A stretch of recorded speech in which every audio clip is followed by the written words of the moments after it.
할렐루야. 주 예수 그리스도 이름으로 하나님 말씀 증거하겠습니다. 하나님의 말씀 다니엘서 10장에 있는 말씀을 다 같이 보시겠습니다.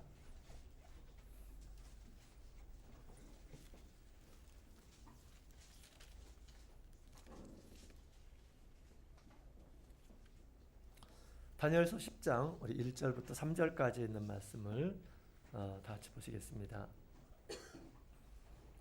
같이 찾으셨으면 읽겠습니다. 1절. 바사왕 고레스 3년에 한 일이 벨드사살이라 이름한 다니엘에게 나타났는데 그 일이 참되니 곧 큰 전쟁에 관한 것이라.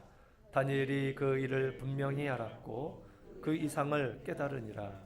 그때 나 다니엘이 새 일의 동안을 슬퍼하며 새 일에가 차기까지 좋은 떡을 먹지 아니하고 고기와 포도주를 입에 넣지 아니하며 또 기름을 바르지 아니하니라. 아멘. 할렐루야. 네, 주님의 이름으로 환영합니다. 우리 신령한 은혜를 사모하는 마음으로 또 영혼에 참여하신 모든 분들에게 하나님의 크신 은혜가 함께하기를 원합니다. 벌써 2박 3일이 이렇게 지나가는 것 같습니다. 많이 힘들죠? 아침에 또 새벽에 또 일어나서 오시는 분도 계시고 또 가정에서도 새벽에 예배를 함께 영상을 통해서 드리는 분들이 계신다라고 그렇게 들었습니다. 그런데 오늘 본문의 내용을 보니까 우리는 2박 3일만 이렇게 해도 힘든데 우리가 좋은 거 다 먹으면서 여기 있는 말씀을 보니까 우리 다니엘이 금식 기도를 하는데 하루도 아니고 이틀도 아니고 3일도 아니고 새 일해 동안 그렇게 하였다라고 얘기를 하고 있습니다. 새 일해가 며칠이냐고 묻네요. 하은이가. 일해는 7일입니다. 그래서 3주를 가리켜서 얘기하는데 그럼 며칠입니까? 21일이에요. 21일. 물어볼 줄 알았어요. 네, 준비하고 있었습니다. 네, 그렇습니다. 21일 동안 먹지 않고 하나님 앞에 기도를 드렸다라고 그렇게 얘기를 하고 있습니다. 이때 다니엘의 나이는 몇 살이었을까요? 지난번에는 83살인데 지금은 이제 고레스 3년입니다. 그래서 우리 535년이었기 때문에 BC 535년이기 때문에 지금 나이가 86살이에요. 86살. 굉장히 나이가 많으신 할아버지가 되었습니다. 그럼에도 불구하고 식음을 전폐하고 기도하는 일이 있었다라고 그렇게 얘기하고 있습니다. 여러분, 우리 금식 기도를 왜 합니까? 좋아서 기뻐서 어쩔 줄 몰라서 금식 기도하는 사람 있습니까? 좋은 일 있으면 소고기 사 먹어야죠. 그죠? 더 좋은 거 먹어야 되는 것입니다. 기쁘기 때문에 금식 기도하는 사람은 없을 것입니다. 슬프기 때문에 식사를 못하죠. 한 20년 가까이 전에 저희 아버님이 함께 광주교회에서 신앙생활 했었죠. 세례를 받으시고 이제 영혼회가 왔습니다. 영혼회 때는 성령을 받는 절호의 기회이다라고 이렇게 제가 말씀을 드려서 기도를 간절히 하도록 이렇게 말씀을 드렸습니다. 근데 정말 마지막까지 열심히 하셨는데 성령을 못 받으셨어요.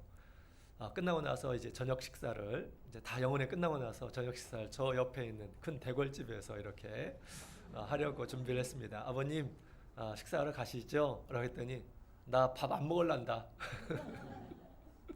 그러시더라고요. 왜요? 그랬더니 이 성령을 못 받았다고. 이번에 꼭 받아야 되는데 못 받았다고 하면서 너무 하시면서 밥맛이 없다라는 거예요. 그래서 제가 말씀을 드렸습니다. 지금 이렇게 열심히 하셨으니까 조금만 하시면 받을 수 있을 것 같다고. 성령은 영원히 때만 받는 게 아니라고. 평상시에도 얼마든지 받을 수 있다고 그랬더니 그래. 그래가지고 제가 모시고 가서 식사를 했던 기억이 납니다. 너무나 안타까우면, 너무나 슬프면 입맛이 사라집니다. 먹고 싶은 마음이 없어요. 지금 다니엘이 그런 상태임을 얘기해주고 있습니다. 그래서 포도주와 우리 고기, 기름진 것들을 입에 대지 않았다. 또 아름답게 꾸미지도 않았다라고 그렇게 이야기를 하고 있습니다.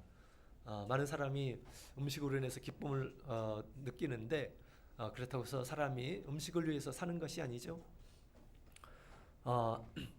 자, 우리 하나님께서 이제 10절에 있는 말씀을 보면 우리 다니엘이 이렇게 21일 동안 이렇게 기도하고 있으니까 하나님께서 천사를 보내주셨어요. 10절에 보면 이런 말씀이 있죠. 한 손이 있어 나를 어루만지기로 내가 떨더니 그가 내 무릎과 손바닥 이 땅에 닿게 일으키고 내게 이르되 은총을 크게 받은 사람 다니엘아 내가 내게 이르는 말을 깨닫고 일어서라. 내가 내게 보내심을 받았느니라. 그가 내게 이 말을 한 후에 내가 떨며 일어서매. 자, 여기에 이제 은총을 크게 받은 사람 다니엘이 나타나죠. 하나님께서 천사를 보내주셨습니다. 그리고 그를 일으켜 주시고 그 다음에 이 계시의 내용, 환상의 내용을 가르쳐 주는 것을 보게 됩니다. 하나님은 우리의 참된 기도를 들으시고 계십니다. 또 우리 금식 기도 주님께서 보고 계신다라고 하는 것입니다. 때에 따라서 하나님께서 은총을 베풀어 주셔서 역사해 주신다라고 하는 것을 우리가 알 수가 있습니다. 다니엘이 그 환상을 보고 그랬는데 그 환상의 진상을 하나님께서 천사를 통해서 이렇게 알려주셨습니다. 다니엘은 왜 이렇게 금식을 했을까요?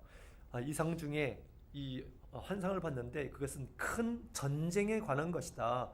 1절에 있는 말씀을 보면 그렇게 이야기를 하고 있습니다. 다니엘이 큰 전쟁을 보고 슬픔에 빠졌다라고 하는 것입니다. 여러분 전쟁을 이렇게 하는 것을 보게 되면 정말 사람을 죽이고 막 피바다가 되고 이런 모습은 참상이 보기에 정말 끔찍합니다. 그러나 전쟁이 있다고 해서 다 이렇게 슬퍼합니까? 그렇지 않죠. 전쟁에서 승리하면 어떻게 될까요? 막 함성을 지르면서 막 기뻐합니다. 그죠? 우리가 이겼네. 개성가를 부르죠. 그런데 다니엘이 본 이 전쟁은 어떤 것입니까? 승리한 전쟁일까요? 그렇잖아요. 아주 처절하게 패배한 이 전쟁을 보게 된 것입니다. 또한 이 전쟁은 자신과 상관없는 전쟁이 아니었을 것입니다. 자신과 상관없는 전쟁이라면 21일 동안 금식하면서 기도할 일이 없습니다. 지금 우크라이나에 전쟁이 있죠? 그것 때문에 막 금식하는 사람이 있습니까? 밥 못 먹는 사람이 있습니까? 우리와 관계가 없기 때문에 그렇게 하질 않아요. 그죠?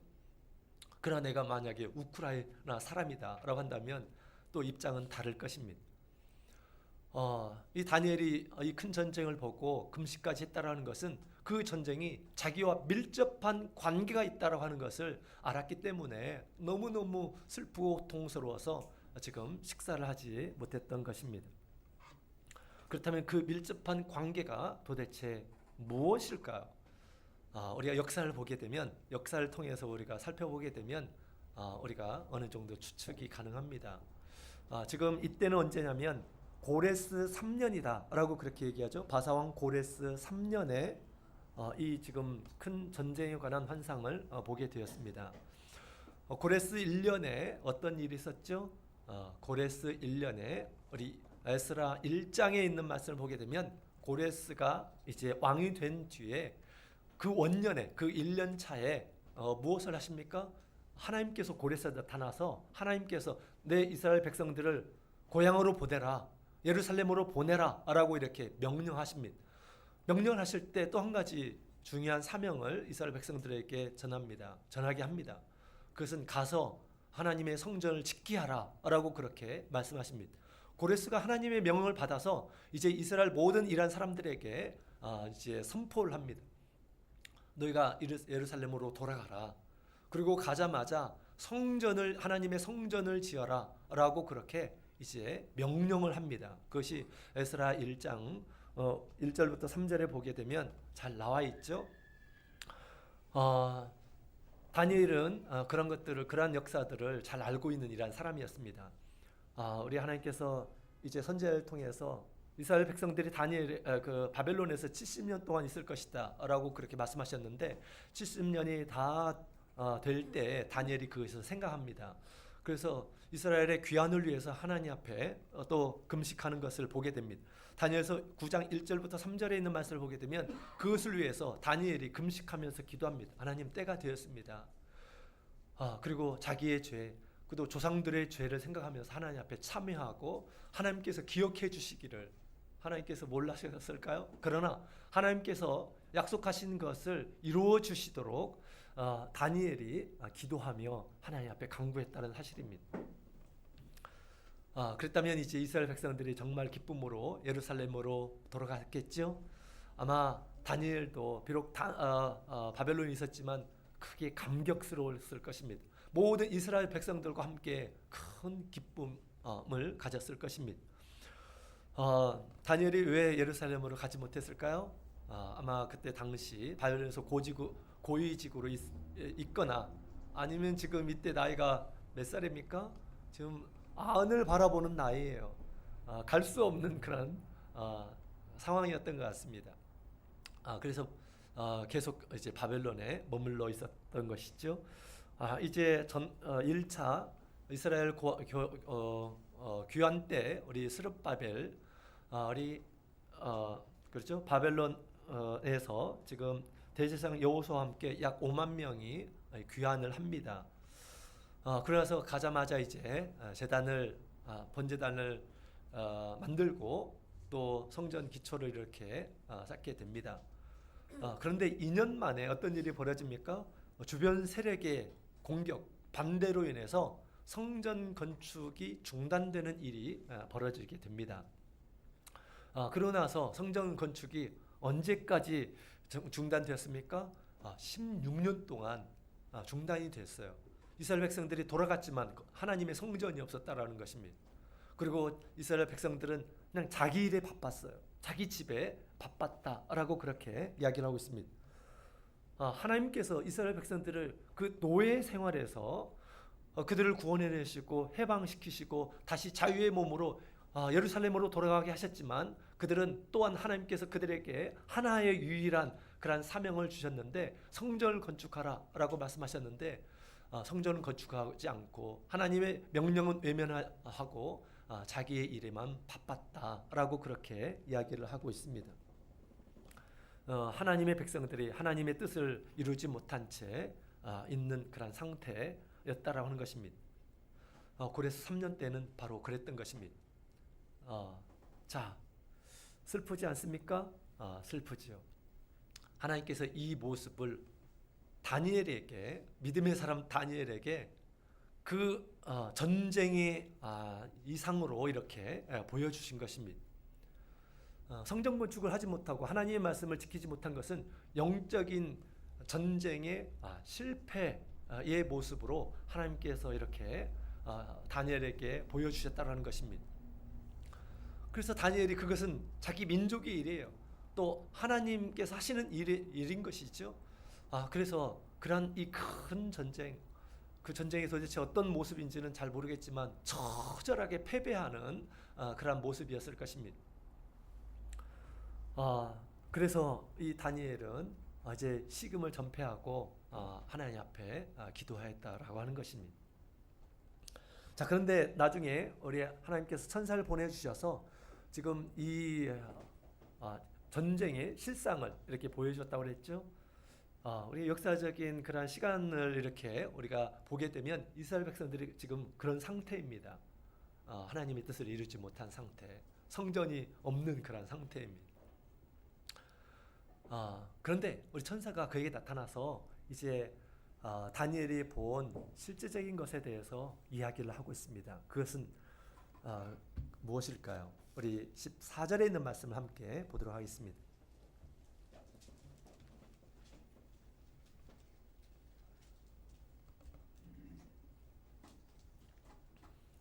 14절 같이 읽겠습니다. 시작. 이제 내가 말이래 내 백성의 당할 일을 내게 깨닫게 하러 왔노라. 대저 이 이상은 오랜 후의 일이니라. 아멘.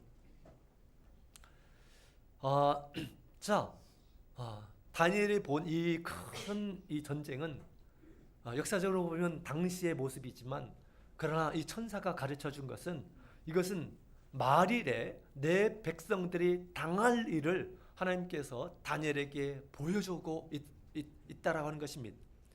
지금 이 일은 지금 있는 일이 아니다, 앞으로 있을 오랜 후의 일이다 라고 그렇게 이야기를 하고 있습니다. 그때가 언제일까요? 말일이다. 주님 오시기 전에 광경을 다니엘에게 보게 해주었다라는 것입니다. 우리는 지금 말세에 살아가고 있어요.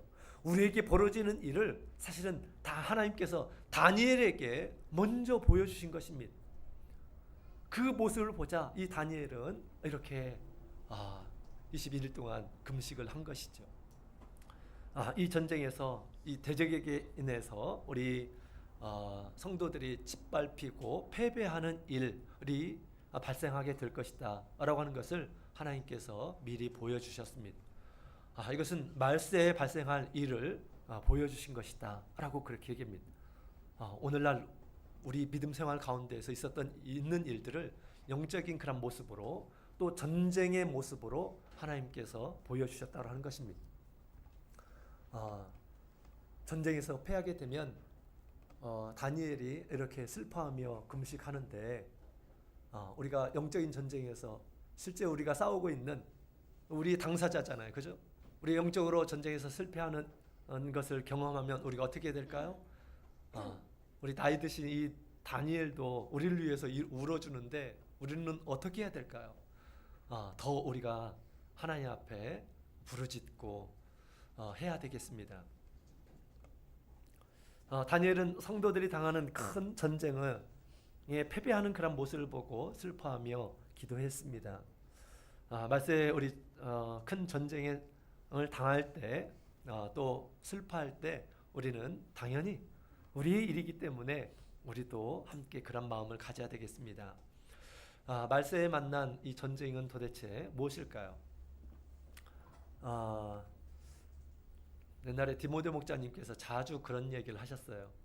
우리 하나님 믿는 우리 성도들은 큰일 났네, 이런 얘기를 해서는 안 된다, 이렇게 말씀하셨습니다. 뭐가 큰일이냐, 이렇게 말씀하셨어요. 우리가 믿고 있는 하나님이 이 세상을 창조하신 창조주이시고 우리를 구원하시는 그런 분이신데 무슨 큰일이냐라고 그렇게 말씀을 하셨습니다. 여러분, 이 세상에서 병나는 것이 큰일입니까? 정말 큰일일까요? 뭐 사고를 당한 일이 큰일입니까? 뭐 시험에서 떨어진 것이 큰일입니까? 그렇지 않아요. 이것은 큰일이 아닙니다. 얼마든지 우리 하나님의 선하신 뜻이 있고 하나님께서 얼마든지 회복시켜 주실 수 있는 것입니다. 그런데 우리 성도들에게 큰일이 있다고 한다면 무엇일까요? 큰일이 있다고 하면 바로 영적인 전쟁에서 실패하는 것입니다. 마귀에게 짓밟히는 거예요. 영적인 전쟁은 정말 무서운 것입니다. 하나님의 명령을 따라서 성전을 건축해야 되는데 방해 세력이 출애굽을 해서 성전을 건축하지 못하고 있는 거예요. 하나님의 말씀을 지키지 못한 채. 그런 가운데서 이스라엘 백성들이 다 마귀의 밥이 되고 있는 것입니다. 하나님께서 원하시는 일들을 하지 않고 세상 일에 바쁜 이런 모습을 보여주고 있습니다.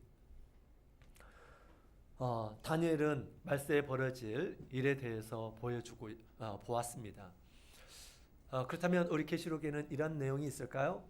당연히 있겠죠. 계시록의 말씀은 우리 이 시대, 또 예수님께서 오시기 전에 일에 대해서 기록하고 있기 때문에 당연히 다니엘이 본 그러한 이상이 있을 것입니다. 한번 찾아볼까요? 계시록 11장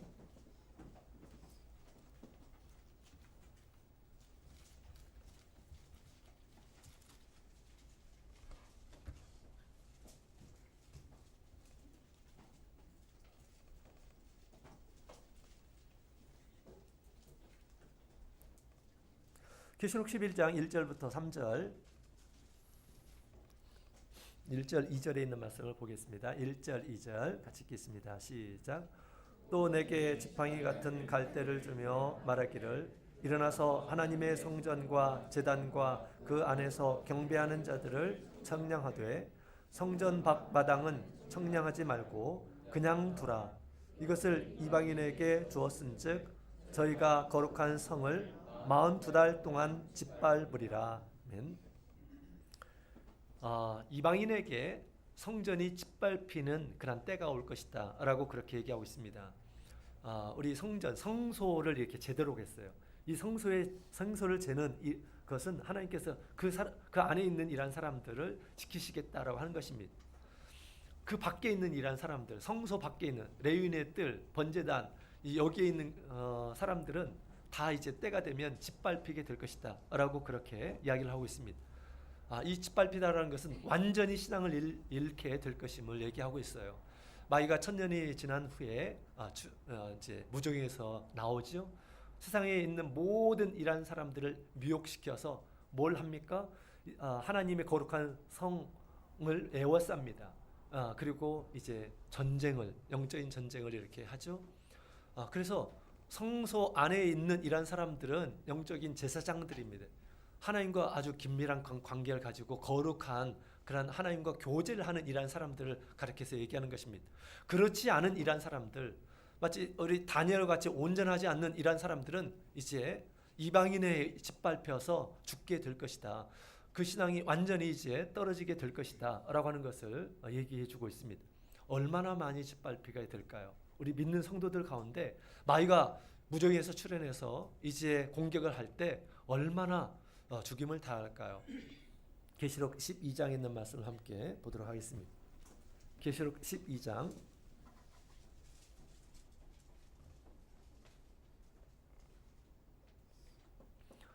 12장 우리 3절 4절에 있는 말씀을 함께 읽어보도록 하겠습니다. 3절 4절 찍겠습니다. 하늘에 또 다른 이적이 보이니 보라 한 큰 붉은 용이 있어 머리가 7이요 뿔이 10이라. 그 여러 머리에 7 면류관이 있는데 그 꼬리가 하늘별 3분의 1을 끌어다가 땅에 던지더라. 용이 해산하려는 여자 앞에서 그가 해산하면 그 아이를 삼키고자 하더니, 자, 붉은 용이 나타났죠. 이 상 가운데 하나님께서 사단의 모습을 이렇게 지금 보여주고 있는 것입니다. 붉은 용. 여러분, 말세에 나타나는 이 마귀는 붉은 용의 모습으로 나타납니다. 여러분, 우리 에덴 동산에서는 마귀가 어떤 모습으로 나타났습니까? 뱀의 모습으로 나타났어요. 뱀. 귀여운 뱀입니다. 그것은. 그런데 말세에는 이게 용인데 뿔이 있는 용이에요. 우리 중국의 전통을 보게 되면 뱀이 500년 동안 수련을 하게 되면 비늘을 가진다고 합니다. 비늘. 그 다음에 500년 더 수련을 하게 되면 이제 용이 된답니다. 이무기에서 용이 된답니다. 거기다가 500년을 더 수련하면 그 머리에서 뿔이 난다고 그래요. 여러분, 우리 이제 마귀가 무정에서 출현하는 때는 우리가 경험하지 못한 이런 것들을 우리가 앞으로 경험하게 될 것입니다. 그런데 이 마귀가 이제 하늘에 있는 별 3분의 1을 끌어다가 땅에 던졌다라고 그렇게 이야기를 하고 있습니다. 하늘에 있는 별들은 하나님의 자녀라고 하나님의 자녀라고 하는 거룩한 신분을 가진 우리 성도를 가리켜서 얘기하는 것입니다. 그 3분의 1을 떨어뜨렸다는 것입니다. 땅의 사람과 같은 이런 사람이 되게 하였다라고 하는 것입니다. 이런 영적인 전쟁이 있음을 우리 하나님께서는 이 다니엘에게 먼저 보여주시고 또 계시록을 통해서 우리에게 가르쳐주고 있습니다. 우리는 영적인 전쟁을 준비해야 되는 때입니다. 지금은 우리가 준비해야 될 때예요. 마귀가 지금 감옥에 갇혀 있습니다. 그렇다고 해서 없냐? 그렇지 않아요. 세력이 미약하다라고 하는 것입니다. 지금 우리가 만나는 이러한 이 미혹도 우리가 극복하지 못하게 되면, 마귀가 출현하게 되면 절대 우리가 승리할 수가 없다라고 하는 것입니다. 영적인 전쟁은 무엇입니까? 또 마귀가 주는 그런 미혹이 무엇일까요? 말씀대로 살지 못하게 하는 것이에요. 하나님의 말씀대로 살지 못하도록. 세상의 이야기를 듣고 세상의 가치관을 따라서 살도록 하는 것입니다. 선악과 그 따먹어 봐. 너한테 더 좋을 거야. 하나님께서는 따먹지 말라. 네가 정녕 죽으리라 라고 그렇게 말씀하셨죠. 그 말씀을 어기게 하는 것이 마귀의 일이에요. 따먹는다 라고 하는 것은 무엇입니까? 영적인 전쟁에서 실패했다라고 하는 뜻입니다. 영적인 전쟁에서 실패하면 어떻게 될까요? 우리 아담과 하와가 그 기쁨을 잃고 수고하고 땀 흘리고 고통을 받고 그 다음에 죽게 되는 그런 모습을 보게 됩니다. 그런 영적인 전쟁이 지금도 사실은 있어요. 하나님의 뜻을 쫓는 것이 아니라 진리를 따라서 사는 것이 아니라 이 세상을 바라보며 우상을 따라가고 돈을 따라가고 이 세상의 어떤 성공만을 바라보며 하나님의 말씀을 우습게 생각하고 가볍게 생각하고 그것은 영적으로 보게 되면 영적인 전쟁에서 실패하는 그런 모습이다 하는 것입니다. 하나님께서 성전을 건축하라 라고 말씀하시죠. 성전이 무엇입니까? 하나님이 거하시는 곳입니다. 오늘날 성전은 어디에 있습니까? 우리 육신 하나님의 성전이에요. 주님께서 우리 가운데서 왕이 되시기를 원하십니다. 그 일을 위해서 힘쓰라 라고 그렇게 주님께서 말씀을 하시는 것입니다. 주님의 말씀이 나의 삶을 이끌어가고 주님의 능력이 내 가운데서 드러나고 주님의 사랑을 따라서 행하고 주님의 복음을 전하는 이런 사람이 주님께서는 되길 원하십니다. 그것이 우리가 영적인 성전을 우리 10년 가운데 세우는 일이고 우리 교회 가운데 세우는 일이다 라고 하는 것입니다.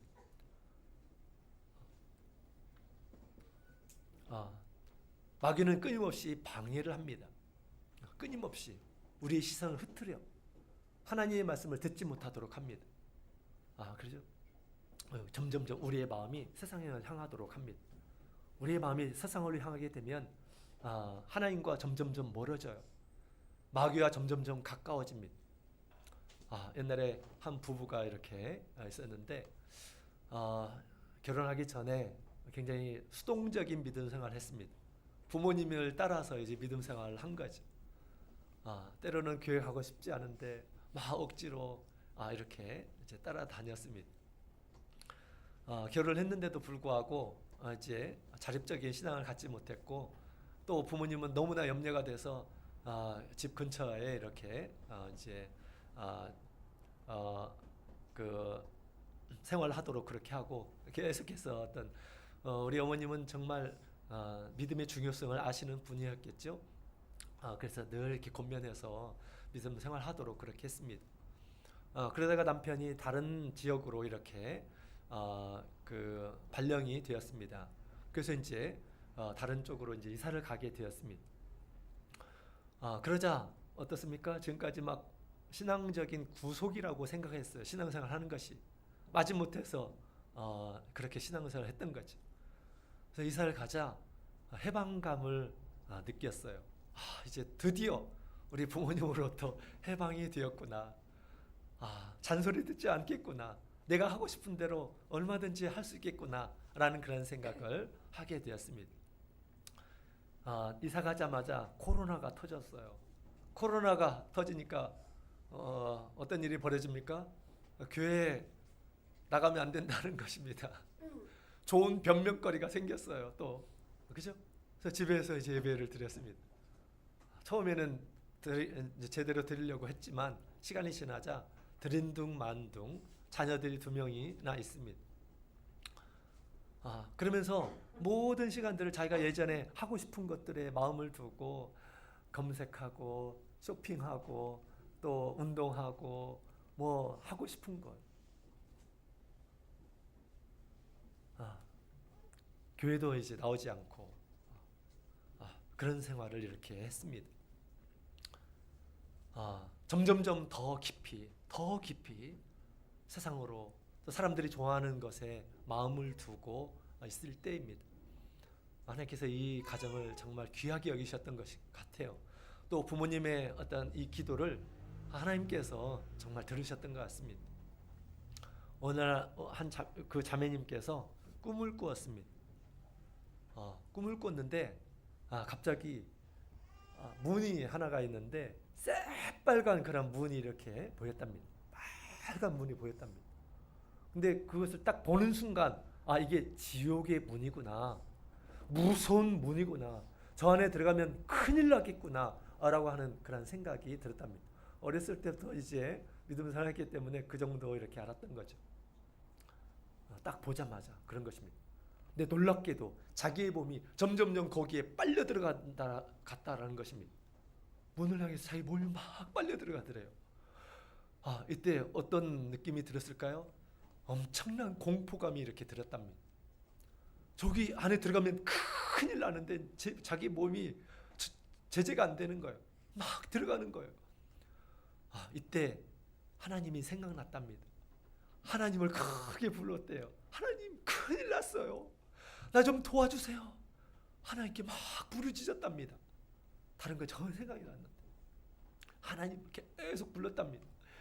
그 짧은 시간에 하나님을 막 불렀는데 하늘에서 아무개야 이렇게 이름을 부르더라는 것입니다. 자기 이름을 하나님께서 잊지 않고 부르셨다는 거예요. 그 이름 소리를 듣자 좀 안도감이 이렇게 생겼답니다. 최소한 하나님께서 나를 잊어버리지 않았구나 이런 생각이 들었던 거죠. 안도감이 들었습니다.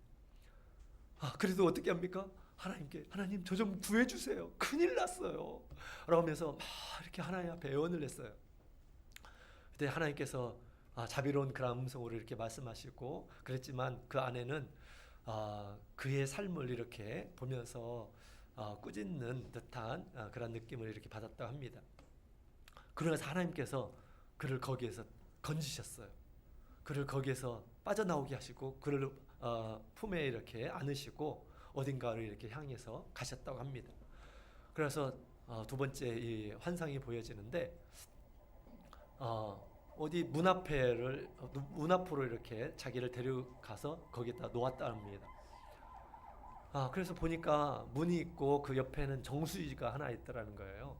그 정수기 옆에는 또 문이 조그마한 것이 보였답니다. 그리고 계단이 보였답니다. 그러면서 환상이 싹 사라졌어요. 그래서 꿈에서 깨어났습니다.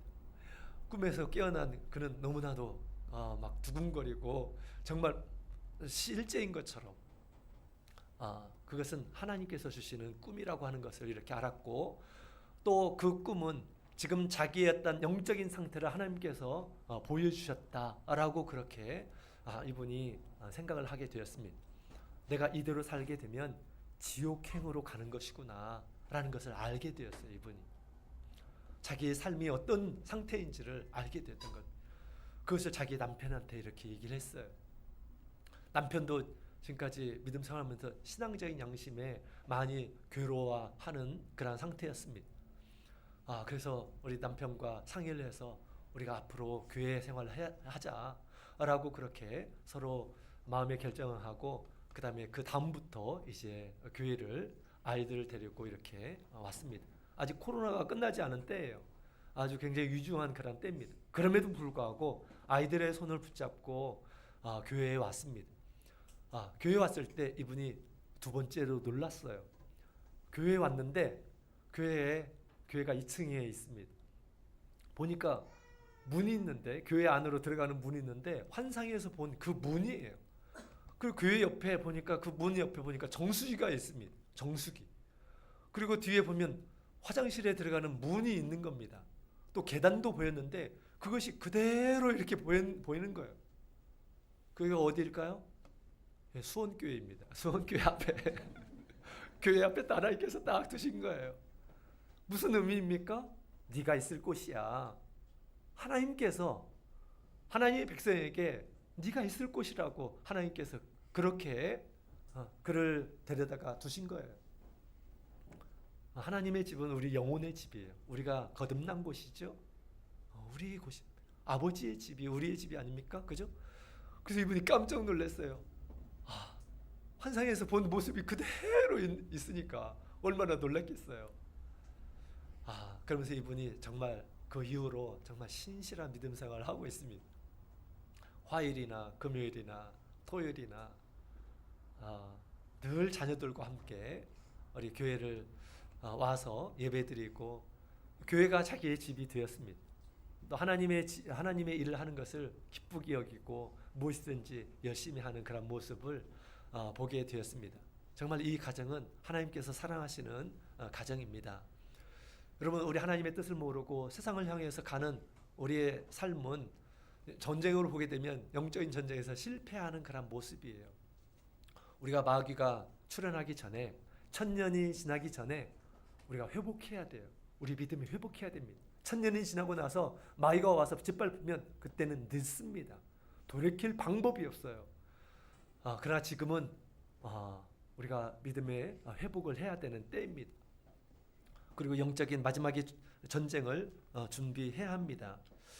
여러분, 우리가 하나님의 뜻을 알고도 행하지 않았을 때는 우리가 어떻게 해야 될까요? 야고보서 4장 8절 9절 같이 보시겠습니다.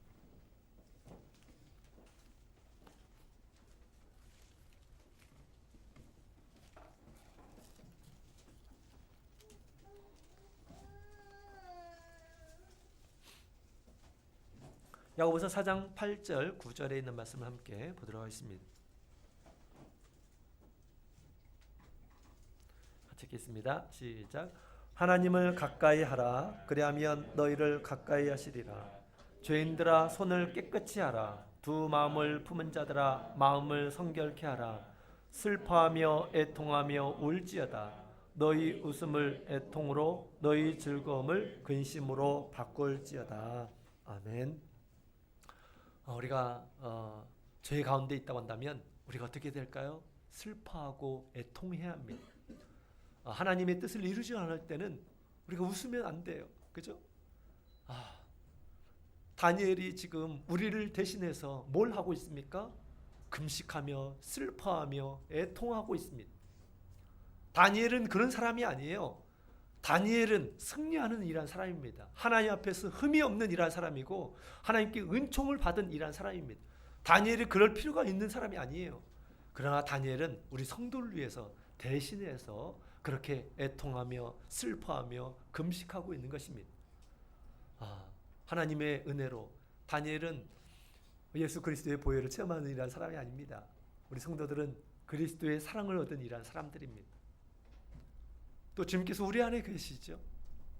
그럼에도 불구하고 주님의 뜻이 아닌 우리가 자기의 뜻을 향하고 우리가 세상에 우상을 두고 하나님이 바르지 않는 길을 걸어가고 그렇다고 한다면 우리가 애통하고 슬퍼하고 눈물 흘리고 금식해야 되지 않을까요? 그런 사람들이 하나님의 긍휼을 입게 될 것입니다. 지금은 우리 하나님의 은혜를 받을 만한 때이기 때문이죠. 자, 여러분, 우리가 영적인 전쟁에서 실패할 때, 하나님의 말씀을 지키지 않고 살아갈 때 우리는 마땅히 그런 마음을 가져야 되겠습니다. 자, 그 다음에 또 우리가 영적인 전쟁에서 실패할 때 다니엘과 같이 이렇게 금식할 뿐만 아니라 또 무엇을 해야 될지를 우리에게 보여주고 있는데 다니엘서 우리 10장 자 4절부터 있는 말씀을 함께 보도록 하겠습니다. 4절부터 우리 9절까지 있는 말씀을 함께 읽어보도록 하겠습니다. 4절부터 9절 보시겠습니다. 시작. 정월 24일에 내가 히데겔이라 하는 큰 강가에 있었는데 그때 내가 눈을 들어 바라본즉 한 사람이 세마포 옷을 입었고 허리에는 우바스 정금띠를 띠었고 그 몸은 황옥 같고 그 얼굴은 번갯빛 같고 그 눈은 횃불 같고 그 팔과 발은 빛난 녹과 같고 그 말소리는 무리의 소리와 같더라. 이 이상은 나 다니엘이 홀로 보았고 나와 함께한 사람들은 이 이상은 보지 못하였어도 그들이 크게 떨며 도망하여 숨었었느니라. 그러므로 나만 홀로 있어서 이 큰 이상을 볼 때 내 몸에 힘이 빠졌고 나의 아름다운 빛이 변하여 썩은 듯 하였고 나의 힘이 다 없어졌으나 내가 그 발소리를 들었는데 그 말소리를 들을 때 내가 얼굴을 땅에 대고 깊이 잠들었었느니라. 아멘. 자, 이어서 우리 다니엘이 지금 큰 이상을 본 이런 모습을 보게 됩니다. 누군가를 이렇게 보게 돼요. 한 사람을 보는데 그런데 그 모습이 너무너무 장엄해서 크게 떨고 옆에 있는 사람들은 도망하여 숨었고 그 모습을 제대로 본 사람은 다니엘인데 그 보자 자기 몸이 힘이 빠지고 아름다운 빛이 변하고 자기 몸이 썩은 듯 하였고 또 나의 힘이 다하여 없어졌다라고 그렇게 이야기를 하고 있습니다. 완전히 다니엘이 그 이상을 보자 거꾸러져 가지고 어쩔 줄 몰랐다는 것입니다. 마치 죽은 자처럼 변하였다라고 하는 것입니다. 하나님께서 다니엘에게 이 이상을 보여주었어요. 왜 보여주셨을까요? 마땅히 봐야 되기 때문에 보여주신 것입니다. 이 이상은 도대체 무엇일까요? 이 사람은 도대체 누구일까요? 여러분, 이분은 누구실까? 계시록에 있는 말씀을 보게 되면 사도 요한도 이와 아주 흡사한, 똑같은 분을 보셨습니다. 그래서 아주 흡사하게 얘기하고 있죠. 이분이 누군지를 보여주고 있습니다. 자, 요한계시록 1장 13절에 있는 말씀을 보도록 하겠습니다. 요한계시록 1장 13절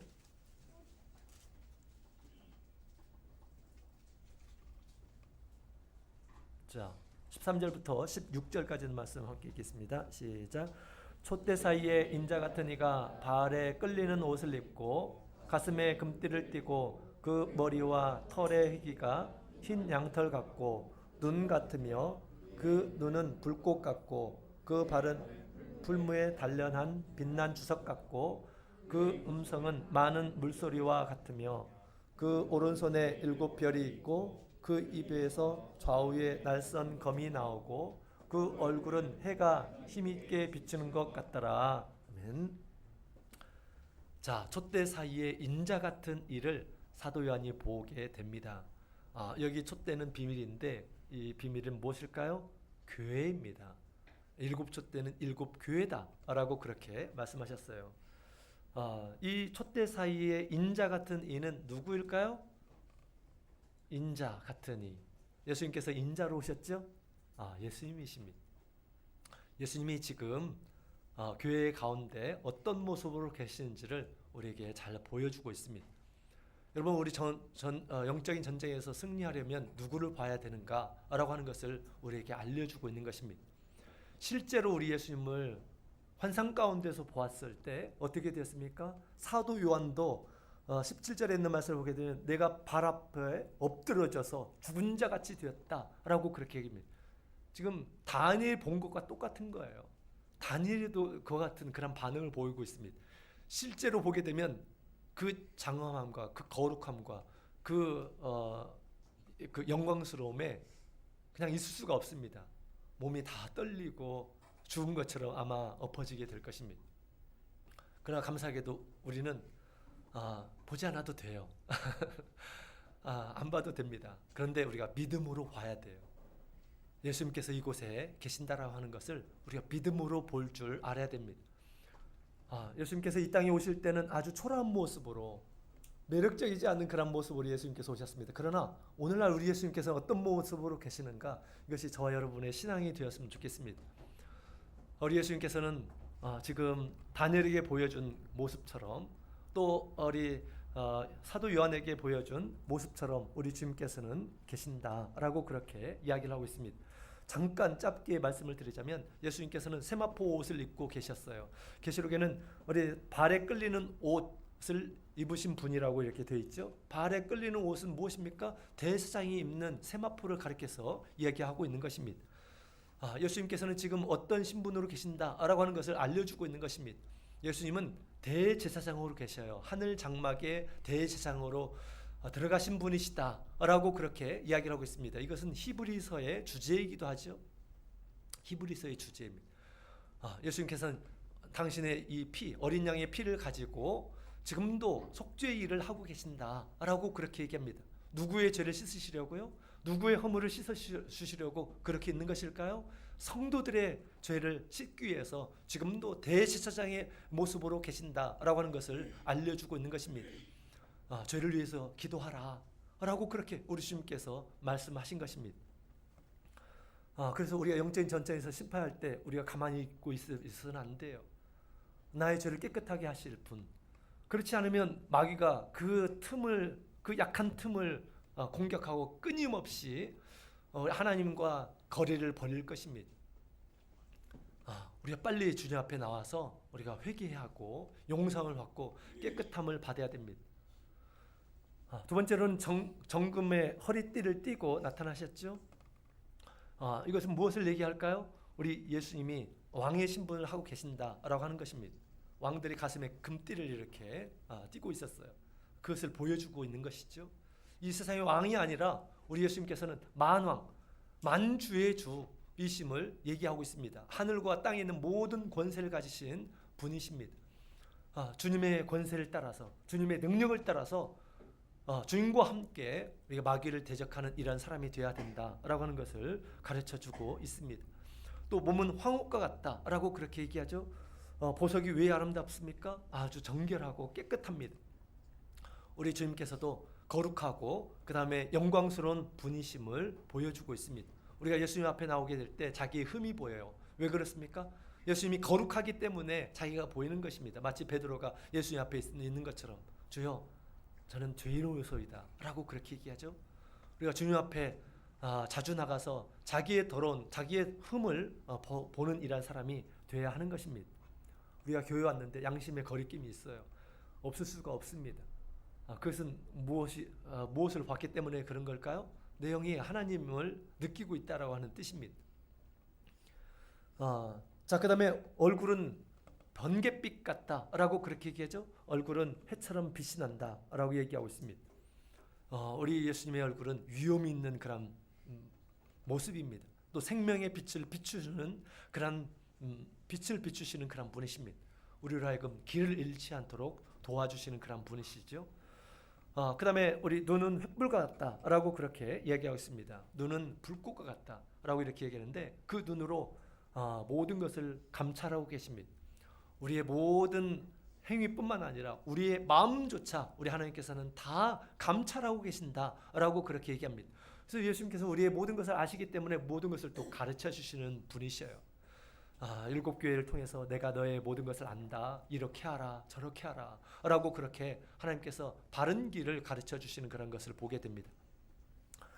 그 다음에 팔과 발은 빛난 놋과 같다. 풀무에 빛난 주석과 같다 라고 그렇게 얘기죠.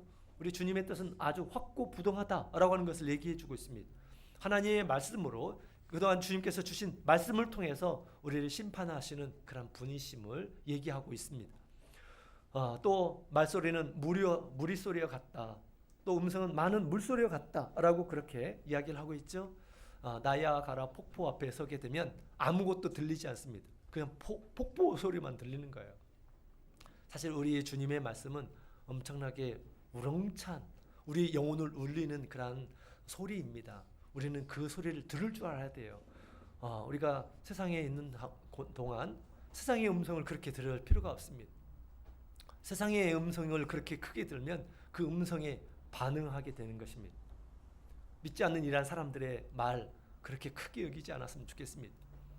다 하나님 앞에 심판받아서 불못으로 들어갈 이러한 사람들이에요.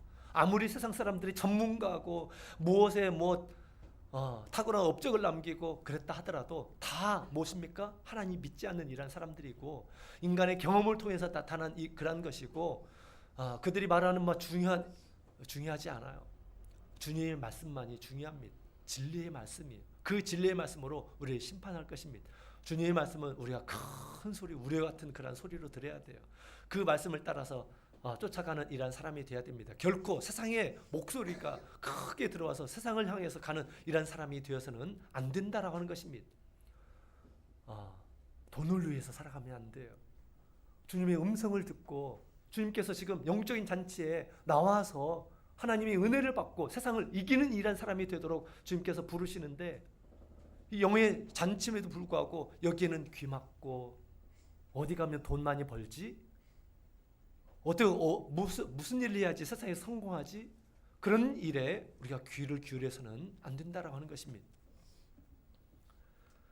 아, 사도와 같이, 사도 요한과 같이 우리 다니엘도 봐야 할 분을 본 것입니다.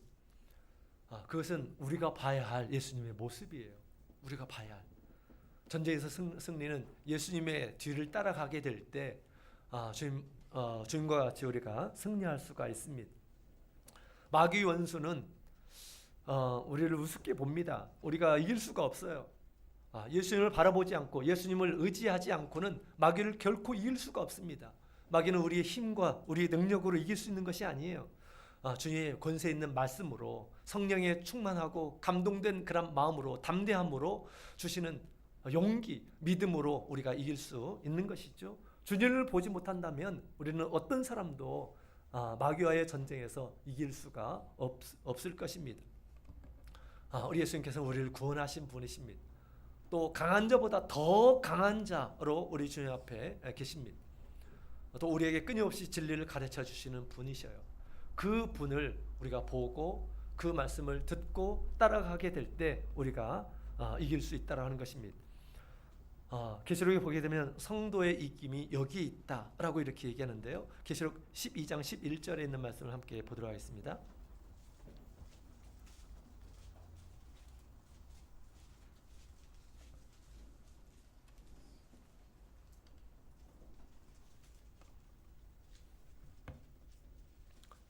네, 같이 읽어보도록 하겠습니다. 같이 읽겠습니다. 시작. 또 여러 형제가 어린 양의 피와 자기의 증거하는 말을 인하여 저를 이기었으니 그들은 죽기까지 자기의 생명을 아끼지 아니하였도다. 아멘. 다니엘, 그리고 다니엘의 세 친구가 떠오르지 않습니까? 자기의 생명을 죽기까지 아끼지 않고 신앙을 지켰습니다. 그런 마음가짐이 있을 때 우리가 이길 수 있습니다. 그런데 거기에 더해서 어린 양의 피가 있었다라고 하는 것입니다. 어린 양의 피, 주님의 그 사랑의 피, 나를 깨끗하게 하는 그 피가 없으면 사실 어떤 사람도 이길 수가 없어요. 예수님의 긍휼을 항상 구해야 합니다. 자그마한 그런 허물과 죄책감도 가지고 있어서는 안 돼요.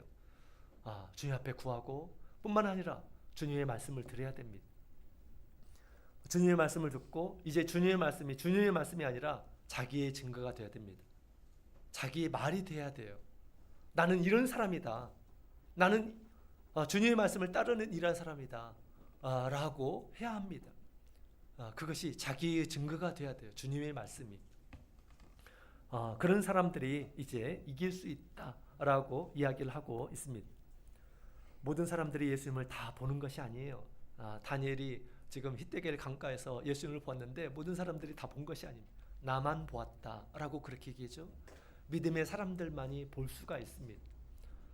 주님을 볼 수 있는 눈을 주십시오. 우리가 주님 앞에 우리가 구해야 되겠습니다. 주님께서 우리 천사를 보내어서 그를 일으켜주고 또 도와주고 깨닫게 해주고 힘을 준 것처럼 우리가 주님 앞에 엎드려 있는 이러한 사람들은 주님께서 이와 같이 천사를 보내주시고 우리를 위로해 주시고 또 힘을 주시고 봐야 될 것을 보게 해주시는 분이심을 보게 됩니다. 늘 우리 앞에 계신 우리 주님을 믿음으로 보고 주님의 능력을 의지해서 세상에서 이방인에게 짓밟히는 이러한 사람이 아니라 믿음으로 승리하는 이러한 사람이 되도록 해야겠습니다. 곧 이 전쟁이 정말 가장 무서운 전쟁이 닥치게 될 것입니다. 그때를 위해서 지금은 우리가 준비해야 되는 때입니다. 작은 것부터 승리하는, 이기고 이기는 그런 일들을 해야지 나중에 이 영적인 전쟁에서 승리하지 않고 패배하지 않고 승리하며 하나님 앞에 영광을 돌리고 또 영광의 나라에 들어가게 될 것입니다. 주님을 의지함으로 힘을 얻어서 일어나시는 우리 모든 성도님들이 되시기를 예수님의 이름으로 축원드립니다. 다 같이 묵도 드리겠습니다.